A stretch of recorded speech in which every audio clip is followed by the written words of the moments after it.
MHCET मध्ये देखील मोठा घोटाळा झाल्याचा आरोप काँग्रेस नेते सचिन सावंत यांनी केलाय। 10वी-12वीला अत्यंत कमी मार्क्स असलेल्यांना सीईटी मध्ये 100% कसे असा सवालही त्यांनी उपस्थित केलाय। आणि यावेळी त्यांनी सीईटीच्या मार्कलिस्टची यादी दाखवून उच्च आणि तंत्र शिक्षण मंत्री चंद्रकांत पाटील यांच्याकडे उत्तर मागितलेलं आहे। तसंच या घोटाळ्याची चौकशी करून दोषींना शिक्षा द्या अशी मागणीही त्यांनी केली आहे। HSCच्या मॅथमॅटिक्समध्ये 12वीच्या 35% पास झालेला काटावर पास झालेला विद्यार्थी आहे 35% आणि त्याला 100% आणि तुम्ही जर बघितलं तर मॅथमॅटिक्समध्ये 35 आणि MHCETच्या तुम्हाला मॅथमॅटिक्समध्ये 100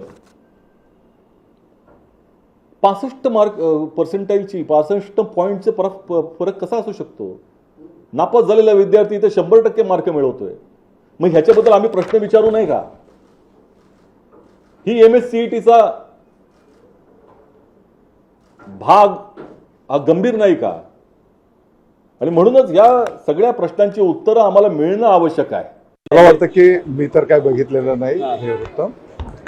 त्यांची काही शंका असेल तर ते निश्चितपणे आम्ही निरसन करू। या परीक्षा अतिशय पारदर्शी पद्धतीने संपन्न झालेल्या आहेत, कुठलाही किंतु परंतु नाही।